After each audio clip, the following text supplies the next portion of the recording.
Hello दोस्तों, आपका इस आई एस सर्वोदय में स्वागत है। आज आपका ये 6th क्लास एनसीईआरटी का ये 4th चैप्टर है। ठीक है, इसका मैं आप लोगों के सामने डिस्कस करूंगा। आप लोगों से ये भी गुजारिश रहेगा कि आप लोग कृपया इस वीडियो को शुरू से लास्ट तक जरूर देखेंगे, और जिन्होंने भी अभी तक हमारे चैनल को शेयर और सब्सक्राइब नहीं किया तो कृपया आप लोग शेयर और सब्सक्राइब जरूर करें। और आप लोगों को एक न्यूज़ बताना चाहेंगे कि आप लोग सब ऐसे जान भी गए होंगे कि हाल ही में कल आपका नोटिफिकेशन जारी हुआ है टीचर का, जो सुपरटेंडेंट जो है, उसमें ये भी बोला गया है कि आपको एनसीईआरटी को फॉलो करने के लिए जिनके भी अगर सुपरटेट एग्ज़ाम पास करना है या देना है, या मतलब आगामी अगर आप देना चाहेंगे तो उनके लिए एनसीईआरटी बहुत ही बेहतर होना ज़रूरी है, तैयारी करना एनसीईआरटी का। और आपको इसका एग्ज़ाम जो है सबका पहले से घोषित है, 19, 20, 26 और 27। ये 4 डेट में आपका एग्ज़ाम घोषित है और इसी डेट में एग्ज़ाम होंगे। ठीक है, इसलिए आप लोग तैयारी, आपके लिए समय कम है और आप तैयारी जारी रखें, जितना हो सके युद्ध स्तर पर तैयारी करें। ठीक है, और जितना हो सके आप इस वीडियो को शेयर और सब्सक्राइब जरूर करें, प्रयास करेंगे। और हम लोग का एक कंटिन्यू सेशन चलेगा, ये कंटिन्यू। थोड़ा सा बीच में कुछ निजी कामों की वजह से, चूँकि मैं व्यस्तता की वजह से नहीं चल सेशन में ही नहीं ले रहा था। और बात करें हम तो सुपर टेट की हमारी क्लास आज से स्टार्ट हो रही है। जो अरुण सर हैं, उनके द्वारा हिस्ट्री का क्लासेज स्टार्ट हो रही है दोस्तों। 6:30 से 8:45 तक का ये क्लास है गूगल मीट पे। तो 6:30 से 8 का जो पहला टर्मिनोलॉजी होगा हिस्ट्री होगा, अरुण सर तो ये आपको सिलेक्टेड है बीपीएससी में। और 8 बजे से 45 तक आपका ज्योग्राफी है, जो प्रतिभा मैम का चलेगा।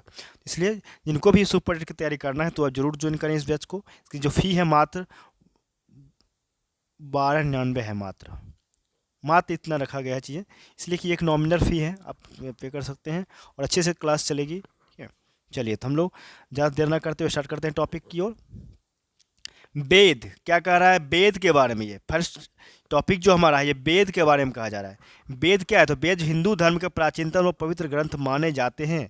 वेदों को समझना इतना आसान नहीं है, इसलिए वेदों को कई विभागों में बांटा गया और बाद में सब इसे समाज के कल्याण के लिए लिखित किया गया, जिससे मानव जाति इसे आसानी से समझ सके।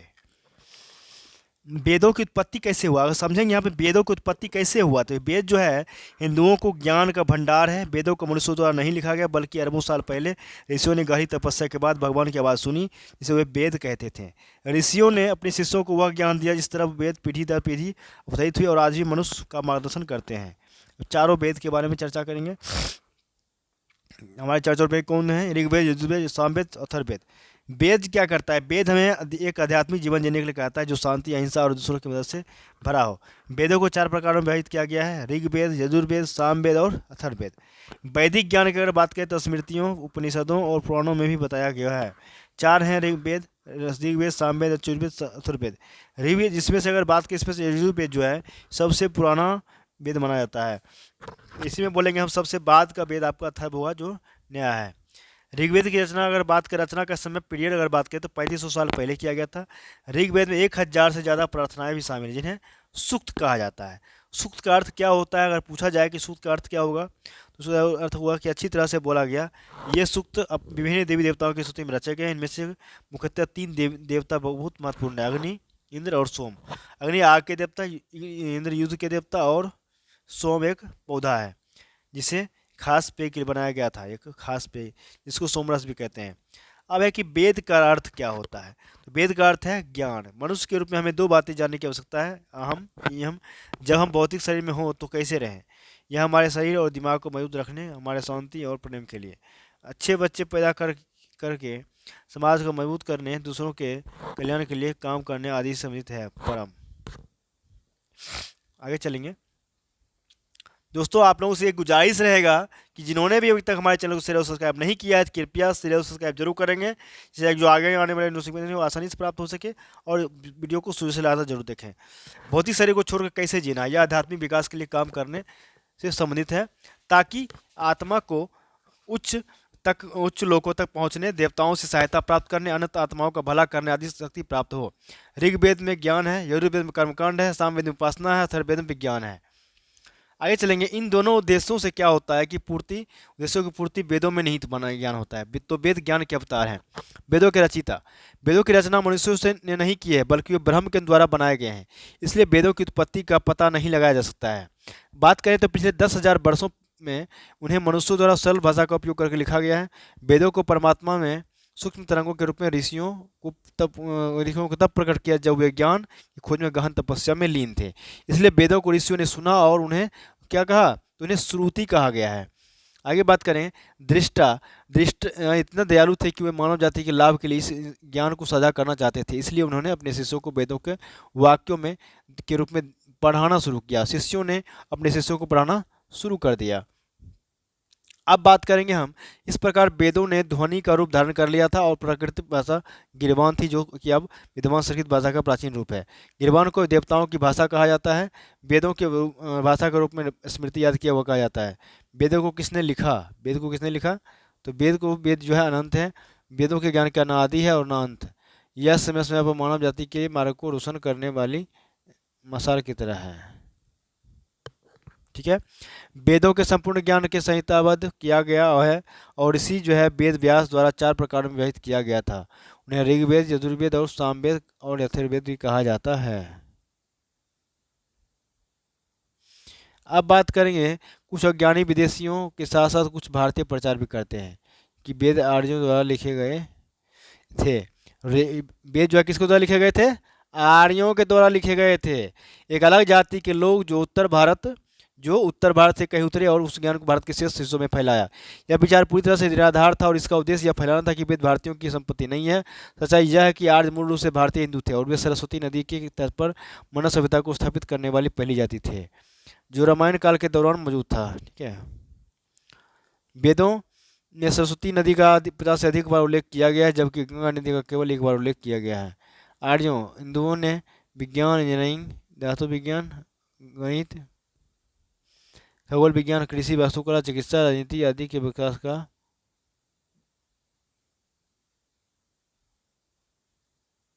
ठीक है तो उठाया और लेकिन उन्होंने वैदिक ज्ञान से एक उत्कृष्ट सभ्यता का निर्माण किया, जिसके बाद में हिंदू हुए, मतलब सिंधु घाटी सभ्यता कहा गया। वेदों 4 वेदों में क्या लिखा है, पहले ऋग्वेद के बारे में समझेंगे। अब किसके, ऋग्वेद के बारे में हम लोग को समझना है। तो ऋग्वेद का मतलब क्या, ऋग का अर्थ होता है स्तुति। मतलब ऋग्वेद में आपको इंद्र, अग्नि, रुद्र और 2 अश्विनी देवताओं वरुण, मरुत, सवित्र और सूर्य जैसे देवताओं का स्तुति किया गया है। ऋग्वेद में प्राकृतिक ऊर्जाओं के दोहन को अत्यधिक महत्व दिया गया है, इंपॉर्टेंस दिया गया है।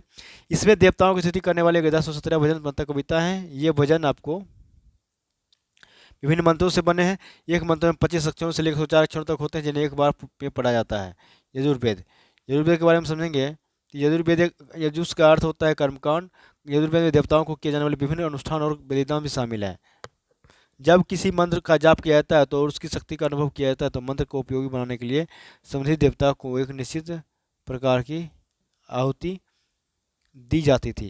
यजुर्वेद में अग्नि के माध्यम से देवताओं को दिए गए जाने वाले इन आहुति के बारे में बताया गया है। यजुर्वेद कृष्णा मतलब धेरा, यजुर्वेद और शुक्ल उज्ज्वल यजुर्वेद में विभाजित किया गया है। शुक्ल यजुर्वेद में अनुष्ठानों में प्रयुक्त मंत्र शामिल है, जबकि स्पष्टीकरण एक अलग अलग ब्राह्मण द्वारा किया जाता है। कृष्ण यजुर्वेद इस तरह के स्पष्टीकरण के काम में नहीं शामिल करता है। कृष्ण यजुर्वेद के लिए 101 और शुक्ल यजुर्वेद के लिए ठीक है, तो ये 17 शाखाएं दिया हुआ है इसमें। अब बता रहा है साम का अर्थ क्या होता है। सामवेद गीत होता है, मतलब सामवेद में गाए जाने वाले श्लोक हैं। इन छंदों को उनके मूल रूप से में 7 स्वरों का उपयोग करके बनाया गया है। सा रे गा मा पा धा ना।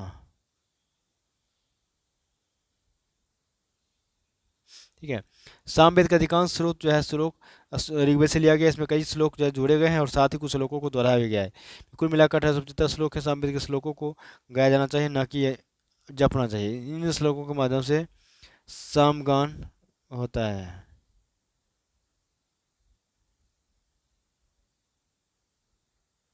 ठीक है, तो सामवेद कहते हैं। अथर्ववेद में क्या है, आपका सांसारिक सुख प्राप्त करने के लिए उपयोगी कर्मकांड है। इसमें रोगों का वर्णन है, इसमें कैसे ठीक किया जाए, पाप और उनके प्रभाव को कैसे दूर किया जाए, धर्म प्राप्त करने के साधन के बारे में इसमें बताया गया आपको। किसमें, अथर्ववेद जो आपको आधुनिक समाज पर आधारित लागू होता है, क्योंकि अब विज्ञान, चिकित्सा, गणित, इंजीनियरिंग, प्रौद्योगिकी आदि जैसे विभिन्न विषयों से संबंधित है। अथर्ववेद लगभग 6000 श्लोक है और 731 भजन बनाते हैं। वेदों का इतिहास के बारे में समझ लें थोड़ा सा, कि वेद मानव सभ्यता के लगभग सबसे पुराने लिखित दस्तावेज होता है। वेदों की 28,000 पूर्ण लिपियाँ भारत में पुणे के भंडार में ओरिएंटल। ठीक है, इनमें से ऋग्वेद की 30 पांडुलिपियां बहुत ही महत्वपूर्ण है, जिन्हें यूनेस्को की विश्व विरासत सूची में शामिल किया गया है। यूनेस्को ने ऋग्वेद की 1815 ईस्वी पूर्व की 30 पांडुलिपियों को सांस्कृतिक धरोहर सूची में शामिल किया है। उल्लेखनीय है कि यूनेस्को जो है उसकी 158 सूची में भारत का महत्वपूर्ण पांडुलिपियों की सूची 38 है। वेदों को श्रुति भी कहा जाता है। श्रु मतलब धातु से श्रुति शब्द बना है। श्रु यानी सुनना। कहते हैं कि इसके मंत्रों को ईश्वर ब्रह्म ने प्राचीन तपस्वियों को क्या किया, प्रत्यक्ष रूप से सुनाया था जब वे गहरी तपस्या में लीन थे। सर्वप्रथम ईश्वर ने 4 ऋषियों को शिक्षा का ज्ञान दिया था, अग्नि, वायु, अंगिरा और आदित्य। इस वैदिक काल में,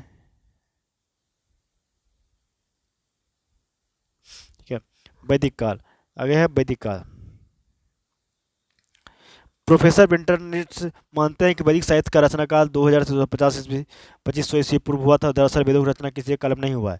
विद्वानों ने वेदों के रचना काल की शुरुआत 4500 ईस्वी पूर्व मानी जाती है, अर्थात यह धीरे धीरे रचे गए और अंततः यह माना जाता है कि पहले वेद को 3 भागों में संकलित किया गया, ऋग्वेद, यजुर्वेद और सामवेद। ठीक है।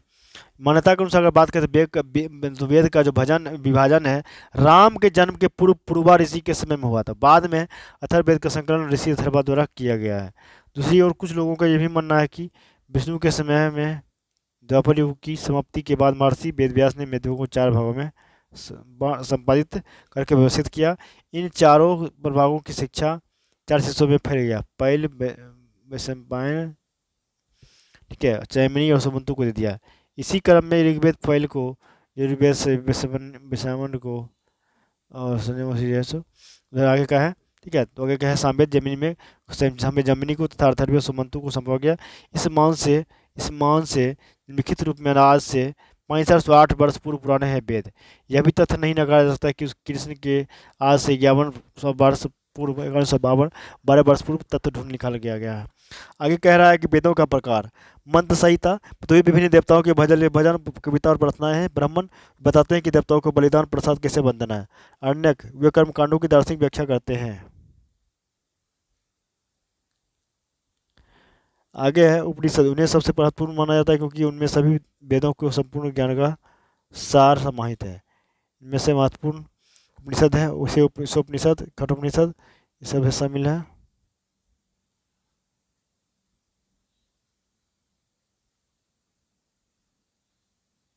ठीक है, तो यहाँ है उपनिषद, कठोपनिषद, कठोपनिषद, मुंडकोपनिषद, मंडकोपनिषद, तैत्तिरीयोपनिषद और विद्यारण्यकोपनिषद और उपनिषद है।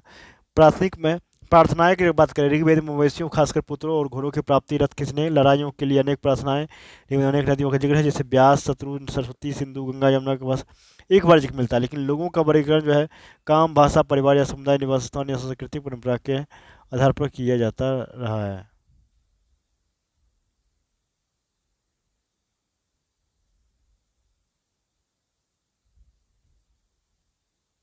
ठीक है, लोगों के लिए एक शब्द यूज किया गया। लोगों के लिए वर्गीकरण का काम भाषा, परिवार, समुदाय, निवास स्थान या संस्कृति परंपरा के आधार पर किया जाता रहा है। ऋग्वेद के अनुसार समाज का वर्गीकरण भी किया गया है। ऋग्वेद काल में आपको लोगों का वर्गीकरण काम, भाषा, परिवार, समुदाय, निवास स्थान या संस्कृति परंपरा के आधार पर किया जाता रहा है। ऋग्वेद में लोगों की विशेषता बताने वाले कुछ विशेष शब्दों को देखो। ऐसे 2 समूह हैं जिनका वर्गीकरण काम के आधार पर किया गया है। पुरोहित जिन्हें कभी कभी ब्राह्मण कहा जाता था, इस तरह के यज्ञ और अनुष्ठान करते थे। दूसरे लोग राजा। एक तीसरा भी वर्ड था जिसे विष कहते थे, जिसे वैसे शब्द निकला है। जिन लोगों ने प्रार्थनाओं की रचना की वे कभी कभी खुद को आर्ज भी कहते थे तथा वे क्या करते थे, तो अपना जो विरोधी था वेदु को अपने दास या दस्यु कहते थे। इन दासों को चतुर्थ श्रेणी में, जो दास था उसको चतुर्थ श्रेणी में रखा गया। इस प्रकार कह सकते हैं कि ब्राह्मण, क्षत्रिय, वैश्य और शूद्र लोगों के ये 4 वर्ण प्रमुख है।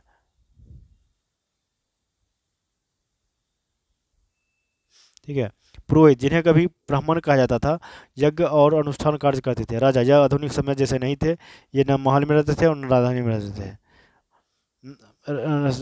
में ना ही सेना रखते थे, न कर वसूलते थे और उनकी मृत्यु के बाद उनका बेटा अपने आप शासक नहीं बनता था। ठीक है, आगे चलते हैं। जनता व पूरे समाज के लिए। अब आगे है जनता व पूरे समाज के, मतलब जनता व पूरे समाज का मतलब क्या, जन जो है इसका प्रयोग आज भी होता है। जन जो है प्रयोग आज भी होता है। दूसरा शब्द था विश्व, मतलब इसका शब्द वैश्य शब्द निकला है। जिन लोगों ने प्रार्थनाओं की रचना की वे खुद को आर्ज कहते थे। वे वृद्धियों को दास या दस्यु कहते थे। समाज मुख्य रूप में 4 वर्ग में बना हुआ था। समाज जो था मुख्य रूप से 4 वर्ण बना हुआ था। ब्राह्मण, जग और अनुष्ठान व्यवसाय व्यापारी क्षत्रिय सेना दास। आगे है महापाषाण मतलब अंग्रेजी मेगालिथ, मेगालिथ वैसे बड़े पत्थर जैसे शिला को, ठीक है। कुछ ऐतिहासिक प्रागैतिहासिक प्री हिस्टोरिक स्थलों में से ऐसे महापाषाणों को तराश कर और एक दूसरे में फंसने वाले हिस्से बनाकर बिना, ठीक है, मसाले के निर्माण किया जाता था। पाषाणों का ऐसा प्रयोग अधिकतर पाषाण युग और कुछ हद तक कांस्य युग में होता था।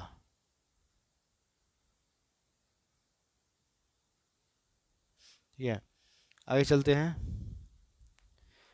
ब्रिटेन के स्टोनहॉल्ज शिलाबत एक जाना माना महापाषाण स्थापत्य है। महापाषाण खामोश प्रहरी,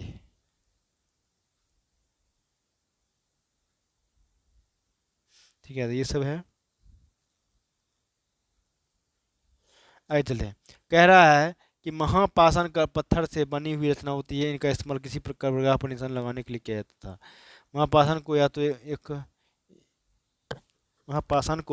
महापाषाण जमीन के ऊपर दिखाई देते थे, ठीक है, इससे कब्रगाह को खोजने में आसानी होती थी। महापाषाण बनाने की परंपरा लगभग 3000 वर्ष पहले, कब अगर देखा जाए महापाषाण बनाने की परंपरा को कब से स्टार्ट हुआ, 3000 वर्ष पहले शुरुआत हुआ था। यह परंपरा दक्कन, दक्षिण भारत, पूर्वोत्तर और दक्षिण में प्रचलित थी, फेमस थी। ठीक है, आगे बात करें कि मृत व्यक्ति को कुछ विशेष बर्तनों के साथ दफनाया जाता, मतलब कुछ जो मरे हुए व्यक्ति थे जिनको दफनाया जाता उसको साथ कुछ विशेष बर्तन भी दिया जाता था।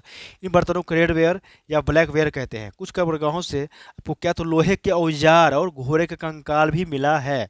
इससे क्या हुआ कि इससे पता चलता है कि उस समय जो था आपको लोहे का भी इस्तेमाल किया जाता था। इससे लोगों के लिए घोड़े के महत्व का पता भी चलता है। कुछ कब्रगाहों में सोने और पत्थरों का जेवर भी मिला है, मतलब गहना की बात हो रही है। खुदाई से मिले कब्र, खुदाई में मिला कब्र जो मिला है उसके बारे में यहाँ जिक्र किया जाएगा कि खुदाई में मिली कब्रों में कंकाल के साथ मिलाने वाली सामग्री के आधार पर पुरातत्वविद यह मानते हैं कि कंकाल के साथ पाई गई चीज़ें मरे हुए व्यक्ति की ही नहीं होंगी। मतलब कभी कभी एक कब्र की तुलना में दूसरी कब्र में ज़्यादा चीज़ें मिलती है। ब्रह्मगिरी में खुदाई में यहाँ एक व्यक्ति की कब्र में 33 सोने के मनके और शंख पाए गए हैं। दूसरे कंकालों के पास अगर बात करें तो सिर्फ कुछ मिट्टी के बर्तन ही पाए गए। यह दफनाए गए लोगों की सामाजिक स्थिति में भिन्नता को दर्शाता है। कुछ लोग प्रभावशाली थे तो कुछ लोग गरीब, कुछ लोग सरदार थे तो कुछ लोग अनुयायी थे। महापाषाण के बारे में चर्चा किया जा रहा है आपको, तो महापाषाण के बारे में बात करेंगे तो 3000 साल पहले शुरू हुआ। ये शिलाखंड जो है महापाषाण, महाबड़ा पाषाण पत्थर, मतलब ये पत्थर दफन करने की जगह पर लोगों द्वारा बड़े बड़े करीने से लगाए गए। मतलब यह प्रथा दक्कन, दक्षिण भारत, उत्तर पूर्वी भारत और कश्मीर में फेमस था, मतलब प्रचलित था। मृतकों के साथ लोहे के औजार, हथियार, पत्थर, सोने के गहने, घोड़े कंकाल आदि सब जो है सो था। महापाषाण काल 3000 साल पहले लोहे के प्रयोग आरंभ कर दिया गया था। सामाजिक असमानताएं, दक्षिण भारत में ब्रह्मगिरी नामक एक बड़ा ही महत्वपूर्ण महापाषाण पुरास्थल है। इस पुरास्थल में की एक कब्र के एक कंकाल मिला है। इसके साथ 33 सोने के मनके, 2 पत्थर के मनके, 4 तांबे की चूड़ियाँ और एक शंख मिलता है। वहीं दूसरे कंकालों के साथ कुछ एक बर्तन ही मिले हैं। इनसे बड़े ही रोचक तत्व सामने आते हैं। लोगों में सामाजिक असमानताएं थी। मृत के साथ कुछ सामानों को दफना दिया जाता था। आगे है पारिवारिक कब्रगाह। कुछ कब्र में कई कंकाल मिले हैं कब्रगाह में। इतिहासकारों का यह अनुमान है, इतिहासकार का, कि पारिवारिक जो कब्रगाह थी रही होंगी, इसी कब्रगाहों के ऊपर पत्थर से एक वृत्ताकार रचना बनाई जाती होंगी ताकि उस जगह से को आसानी से ढूंढा जा सके। इनाम गांव एक विशेष कब्रगाह, इनाम गांव जो था एक विशेष कब्रगाह था उस टाइम। चलिए इनाम गांव के बारे में चर्चा की। इनाम गांव है कहाँ, पहले इस बात को समझिए। इनाम गांव आपको आज के डेट में अगर ये महाराष्ट्र में पड़ता है, देखिए यहाँ दिया होगा, ये आपका चर्चा किया गया, ये इनाम गांव, ये इनाम गांव है और यह पुणे से 89 किलोमीटर पूर्व में स्थित है। यह भीमा नदी के सहायक नदी घोर के निकट है। इनाम गांव में लोग लगभग 3600-2700 वर्ष पहले रहते थे, आज भी रहते होंगे। इस कब्र में वयस्कों को दफन किया जाता था। मृत शरीर को सीधा लिटा दिया जाता था और उसका सिर उत्तर की ओर रखा जाता था। कुछ लोगों को घर में ही दफनाया जाता था। मृत के साथ बर्तनों को भी दफनाया जाता था। इन बर्तनों में शायद खाने पीने की चीज़ें रखी होती होंगी। ऐसी ही एक पुरास्थल से एक चाय पीने वाला जार मिला है। इस जार के भीतर एक कंकाल था। इस जार को एक 5 5 कमरे वाले मकान के आंगन में रखा गया था। यह पुरास्थल के कुछ सबसे बड़े मकानों में से एक था। उस घर में एक भंडार घर भी मिला है। मृतक के पैर मोड़कर लटकाया गया था। इतिहासकारों का अनुमान है कि वह अवश्य ही कोई महत्वपूर्ण और धनी व्यक्ति रहा होगा। हो सकता है कि एक समृद्ध किसान हो या मुखिया भी हो सकता है। इनाम गांव के लोगों का व्यवसाय क्या रहा होगा, ये समझना है। इनाम गांव जो था उसके लोगों का व्यवसाय क्या था। इनाम गांव के पुरास्थल से गेहूं, जौ, दलहन, बाजरा और तिल के अवशेष मिला है। यहाँ से कई जानवरों के अवशेष भी मिले हैं। जैसे अगर देखें तो हम बात करें गाय, भैंस, बकरी, भेड़, कुत्ता, घोड़ा, गधा, सुअर, सांभर, चित्तीदार हिरण, काला हिरण, बारहसिंगा और खरगोश, नेबला आदि ये सब जो आपको कहाँ इनाम गांव अवशेष में ग्रुप में मिला है।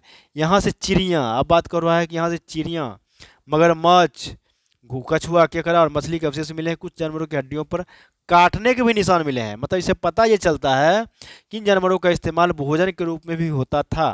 इतिहासकार को कई फलों के अवशेष भी, तो कुछ फल के अवशेष भी प्राप्त हुआ है, जैसे कि बेर, आंवला, जामुन, खजूर और कई तरह की रसभरी। ऊपर देखिए जानकारी से ये पता चलता है कि इनाम गांव के लोगों का मुख्य पेशा था कृषि। जानवरों को मांस और दूध के लिए पाला जाता था। मांस के लिए जंगली जानवरों का शिकार भी किया जाता था। इतिहासकार का अध्ययन कैसे करते हैं। इतिहासकार कंगाल का अध्ययन कैसे करते हैं। इतिहासकार जो थे कंगाल का अध्ययन कैसे करते हैं, मतलब किसी वयस्क और बच्चे के कंगाल में अंतर आसानी से देखा जा सकता है, लेकिन पुरुष और महिला के कंगाल में अंतर करना कठिन होता है। महिलाओं की कूल्हे की हड्डी अधिक चौड़ी होती है ताकि शिशु के जन्म में आसानी हो। कूल्हे की हड्डी के आकार के आधार पर यह पता कर लेते थे उस टाइम वह किसी महिला का कंगाल है या पुरुष का। चलिए अभी क्वेश्चन आ गया चैप्टर का, क्वेश्चन देख लेंगे। चलिए, सूक्त मतलब सजाए गए पत्थर, रथ अनुष्ठान, यज्ञ अच्छी तरह से बोला गया। दास मतलब युद्ध में प्रयोग किया जाता था। महापाषाण गुलाम। सूक्त अच्छे से बोला गया। युद्ध में, रथ मतलब युद्ध में प्रयोग किया गया। यष्ट, यज्ञ मतलब अनुष्ठान, दास मतलब गुलाम, महापाषाण जो था क्या था, सजाया गया पत्थर था। इस तरह की ये भी था फिल करने वाला। ये क्वेश्चन है कि आपका आज जो मानव किताब पढ़ते ऋग्वेद में कैसे भिन्न है, ये जो इसका आंसर भी दिया हुआ चाहिए, आप इसको तैयार कर लेंगे। ठीक है, तो आप लोगों से मैं ये विनती करता हूँ, आप लोग गुजारिश रहेगा कृपया इस वीडियो को शुरू से लास्ट तक जरूर देखें और जितना हो सके शेयर और सब्सक्राइब करने का प्रयास जरूर करेंगे। इससे क्या होगा कि आने वाले जो सेशन है आपको आसानी से प्राप्त हो सके। जो भी सुपर टेट आगामी या 69 बीपीएससी आगामी एग्जाम देने वाले हैं उनके लिए बेहतर सेशन होता रहता है। इसको आप जरूर शामिल हो इसमें। इसका कोई ठीक है, इसका कोई चार्जेस नहीं है। हाँ, मैं ये कहूँगा कि हमारी जो 6:30 से जो 8:45 तक क्लास चलेगी इसकी चार्जेज है ओनली 1299 का ये चार्जेज है। क्लास करवा जाएगा, फुल्ली क्लास चला जाएगा, इसमें कोई प्रॉब्लम नहीं है। ठीक है, तो इस बैच को जरूर ज्वाइन करें। इसमें अरुण सर का स्टार्ट हो रहा है और सेकंड में ज्योग्राफी चलेगा मैम का। चलिए, तो जरूर ज्वाइन करें क्लास को। फिर मिलते हैं नेक्स्ट सेशन में, तब तक के लिए बहुत बहुत धन्यवाद।